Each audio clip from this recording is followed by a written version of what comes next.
Y volvemos un poco al tema original. ¿Mm? Al tema original, y después vamos a tratar algunos temas también de la coyuntura política. Pero vamos a dedicarle unos minutos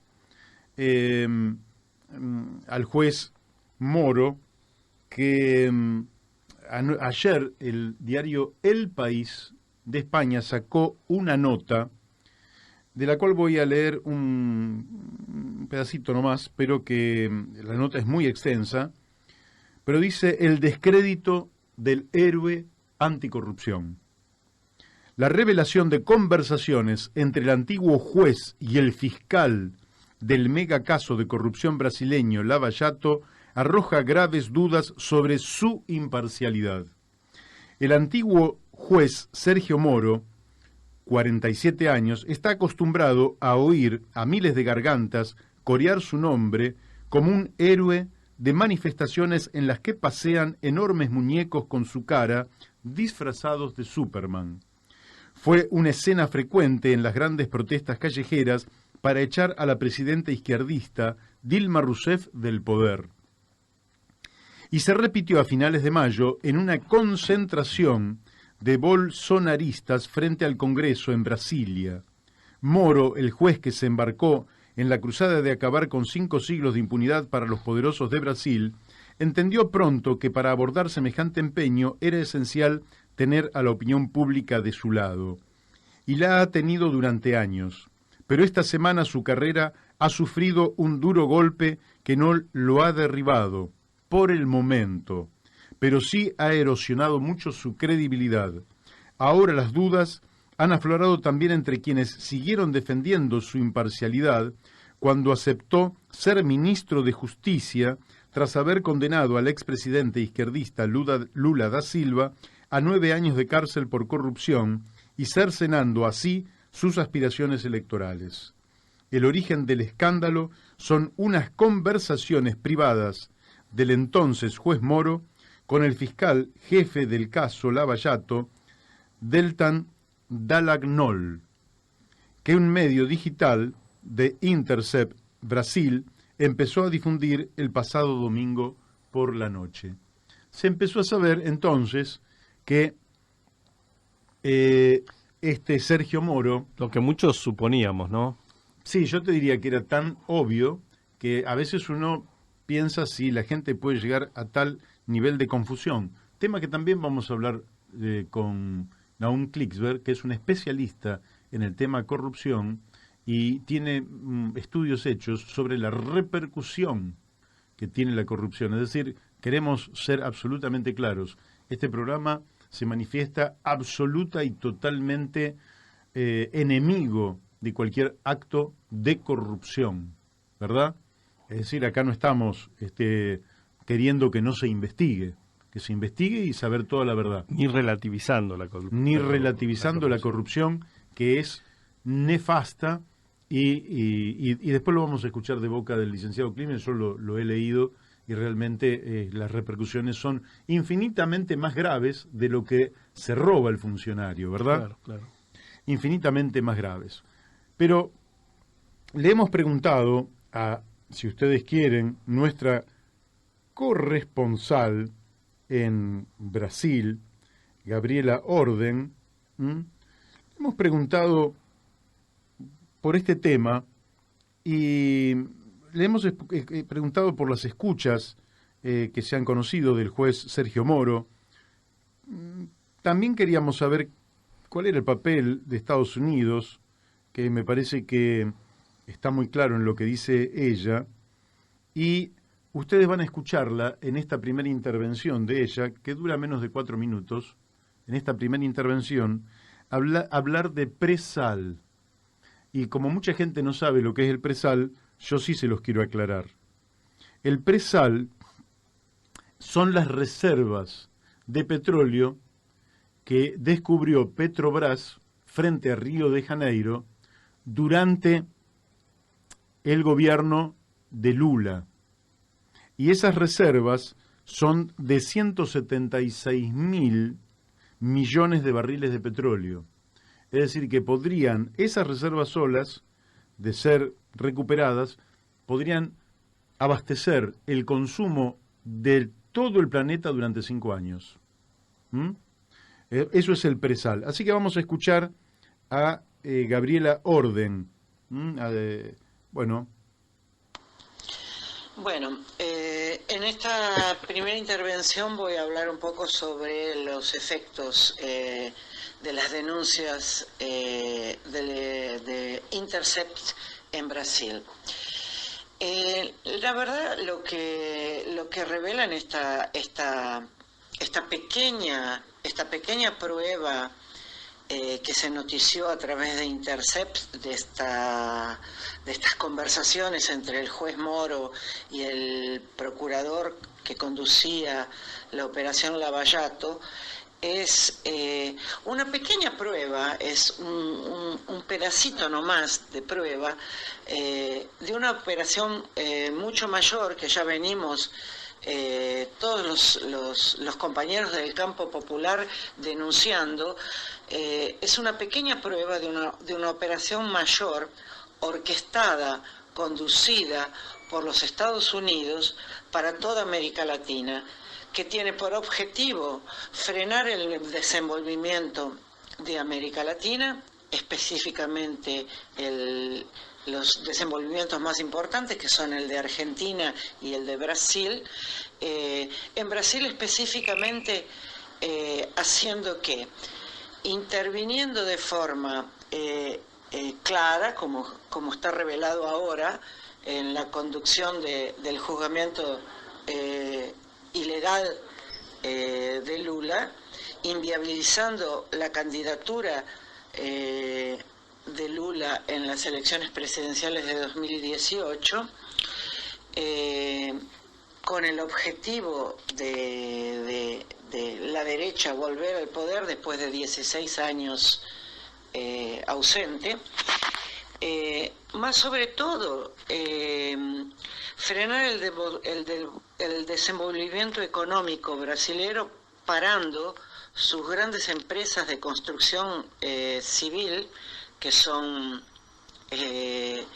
con notoria expertise en grandes obras de infraestructura y trabajan no solo en Brasil como en el resto del mundo, y también anular la decisión política de comprometer los recursos del presal con la educación del pueblo brasilero. Eso era una decisión tomada con mucho esfuerzo, con mucha negociación, para que los recursos del presal fueran en su grande mayoría para el desenvolvimiento de la educación en Brasil. Y otra cuestión que también a mí me suena bastante es eliminar de cualquier manera la participación de Brasil en este nuevo bloque económico que se estaba gestando y que continúa existiendo, pero con un posicionamiento digamos mediocre de Brasil hoy, que son los BRICS, ¿no? Ese bloque económico donde Brasil se alineaba con Rusia, India, en una nueva forma de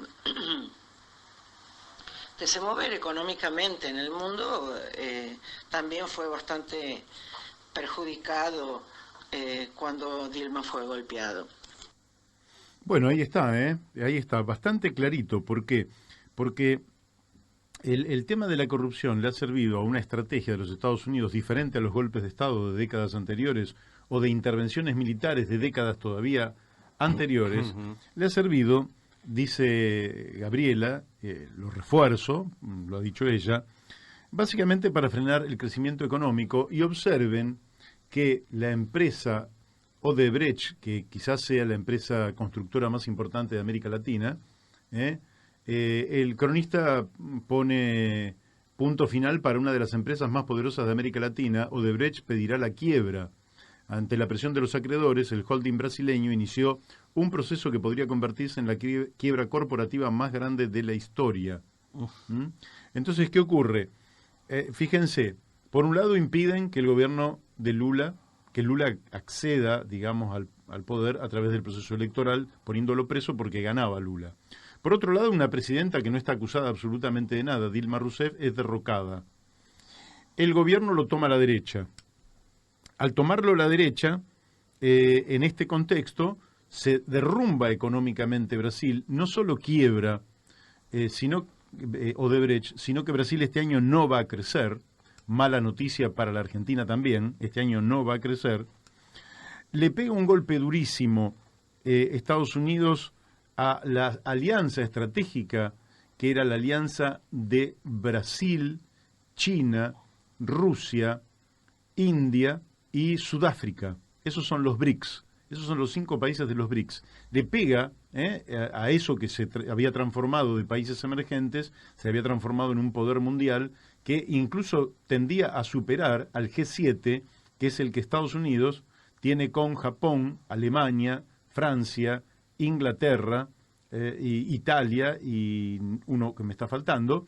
Entonces, fíjense cómo a partir de una acción geopolítica inteligente de hacer eje en la corrupción, ganando a la opinión pública, como es lógico, para el lado de la honestidad, el juez Moro no deja de ser una pieza de los Estados Unidos que golpea geopolíticamente a Brasil. No solo el poder político, sino el poder económico y la inserción internacional de Brasil, poniéndolo, lógicamente, en una condición de debilidad bajo la órbita de los Estados Unidos. Creo que la jugada por parte de los que organizan esto es una jugada brillante. Le preguntamos también a Gabriela por la repercusión mediática, es decir, ¿qué hacen los medios?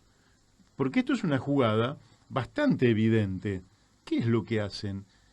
¿Descubren o encubren? ¿Dicen las cosas como son o las ocultan? Con respecto a la repercusión de este escándalo, podemos ver por la cobertura jornalística de la prensa que hay dos corrientes, ¿no? Hay una corriente de periodística que es crítico a la Intercept y acusa este medio de haber violado la privacidad de los envolvidos en el escándalo, ¿no? Específicamente Moro y Dallagnol. Hay otra corriente que se manifiesta neutra o ambivalente y hay otra corriente, la menor, digamos, que efectivamente le hace una crítica a Moro. El principal medio de divulgación de informaciones en Brasil es la Red Globo. La Red Globo, que es la gran formadora de opinión pública brasilera, en su cobertura jornalística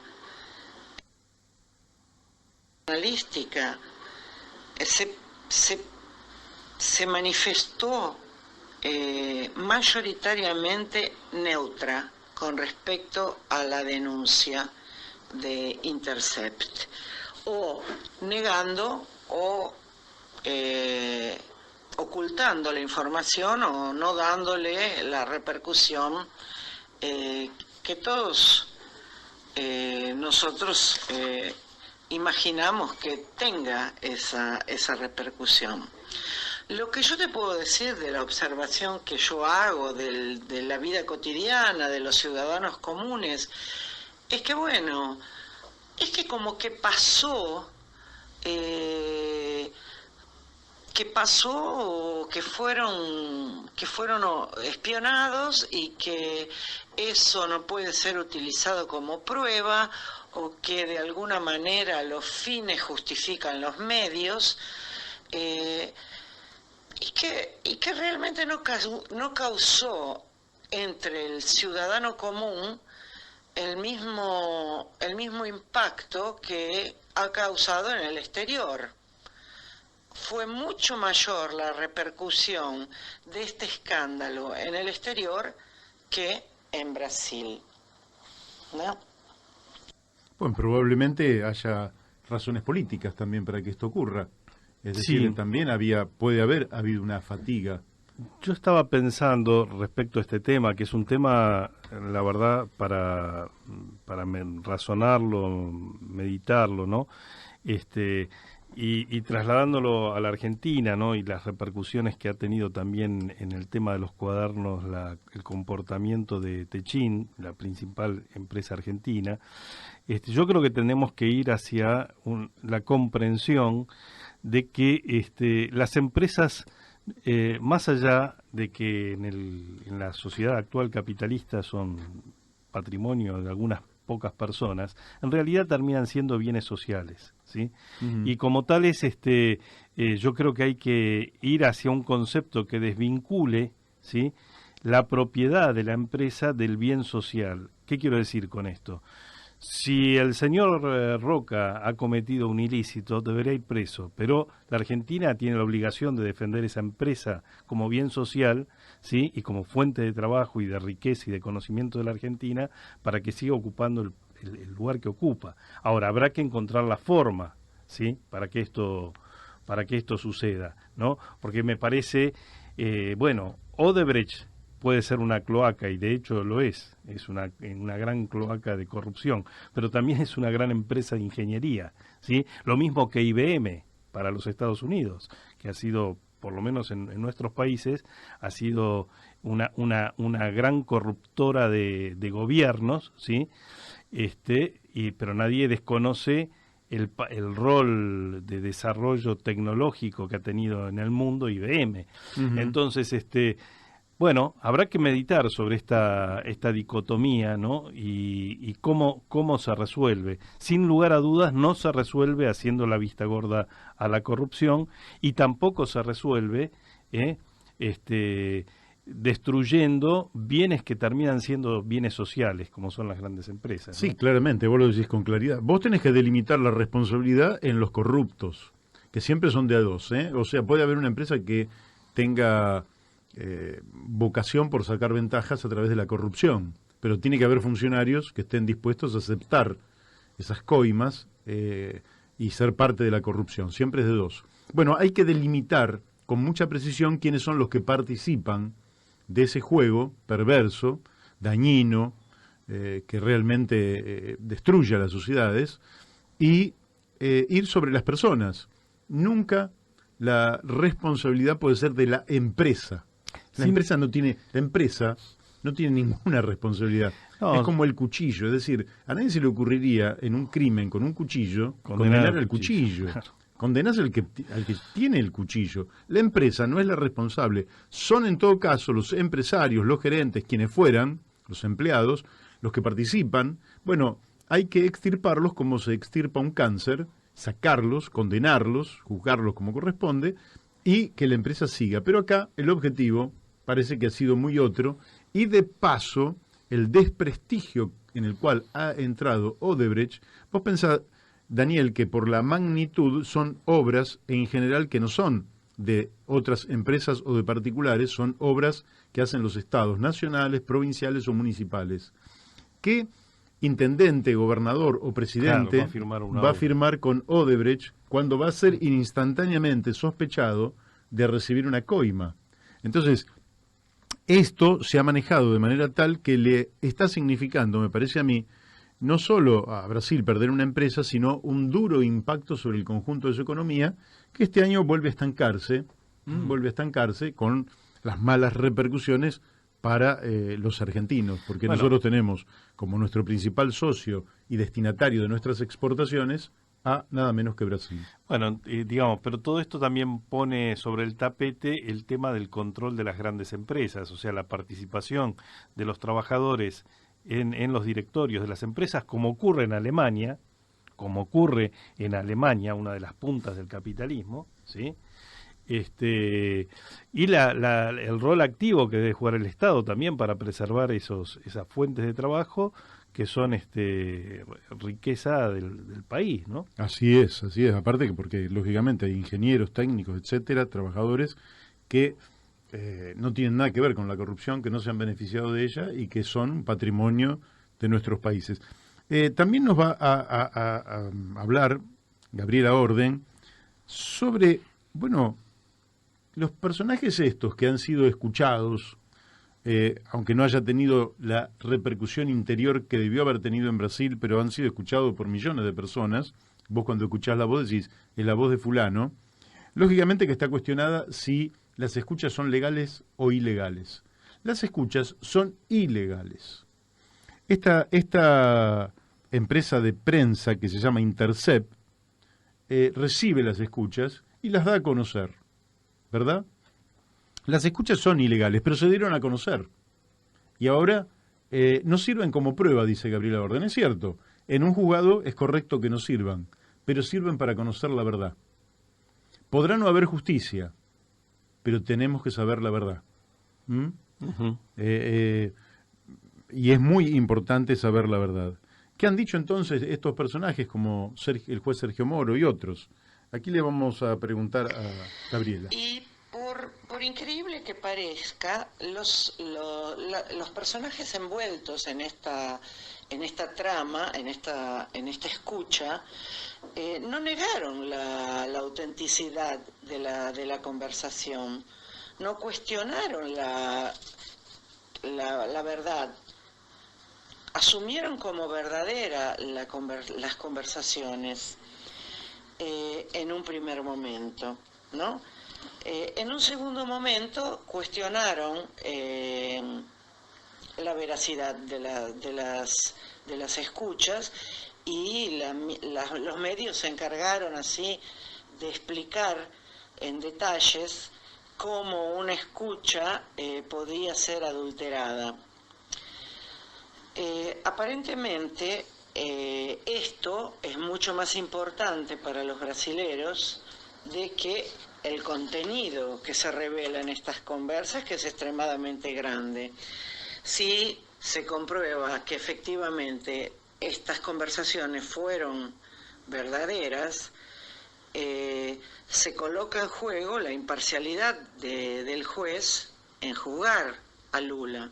Por lo tanto, el juicio a Lula podría ser anulado. Efectivamente que eso, en mi opinión, no va a suceder. Creo que lo que va a desencadenar la revelación de estos hechos, de estas conversaciones, es, digamos, apresar los otros juzgamientos que Lula tiene para garantir que Lula continúe preso, ¿no?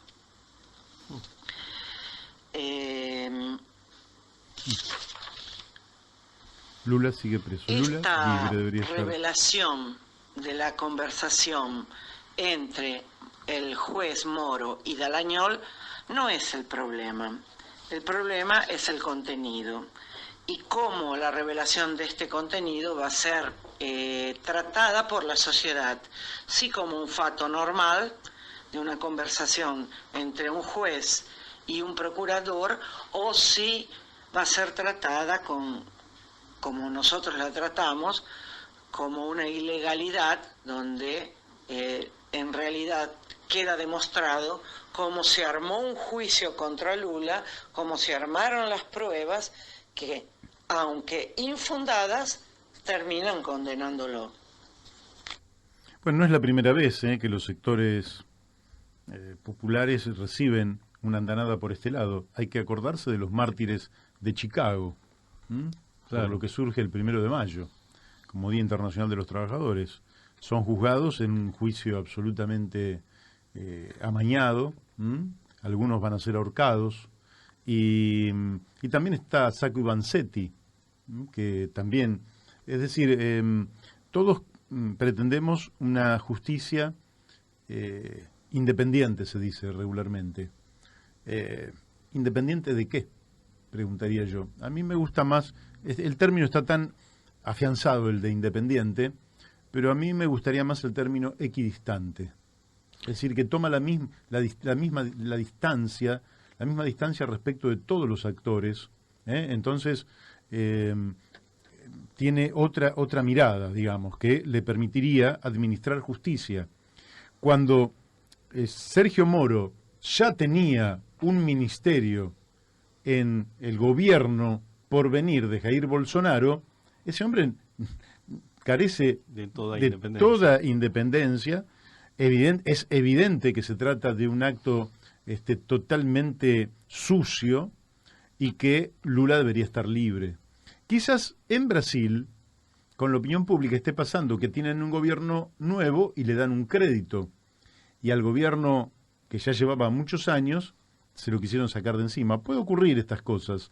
Por eso también es importante que la gente del exterior, y por eso traje lo que dice el diario El País de España.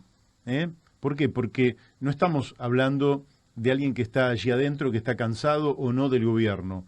Estamos hablando de alguien que mira con equidistancia a cada uno de los actores. Y el diario El País habla cómo se está cayendo la credibilidad, y cómo Sergio Moro está cayendo en un gran descrédito en la sociedad, porque es a todas luces claro que ha apresado a Lula como un servicio a la derecha de su país. Y esa derecha lo ha premiado, por un lado, con un ministerio, el Ministerio de Justicia, pero todos saben, porque eso ha trascendido, que Bolsonaro le había prometido que en cuanto se hiciera una vacante en la Corte Suprema de Brasil, él iría a la Corte Suprema de Brasil, con lo cual estaría en el máximo lugar al que puede aspirar un jurista, estaría de por vida y con todas las garantías habidas y por haber. Es decir, que muchas veces también sobre quienes están en la justicia hay un manto de impunidad que los lleva a hacer cosas que en un contexto político donde se había ganado a la opinión pública para su favor, los lleva a hacer cosas que son totalmente reñidas con los principios de justicia. Y por eso es harto menor decir que va preso por un departamento el que no estaba a su nombre, pero que habría ido alguna vez, y todas cosas que las están trayendo, porque si a vos te siguen con lupa, algo te pueden encontrar siendo presidente de la nación, porque vas a un lado, vas al otro, te sacás fotos con una persona, te sacás fotos con otra. Bueno, estamos frente a un ardid y creo que va quedando desenmascarado. Así que, bueno, tenemos más cosas, pero ya el tiempo ha corrido y creo que ha quedado lo suficientemente claro para nuestros oyentes, por lo menos, y teníamos bastantes más minutos, pero los vamos a dejar para otra oportunidad.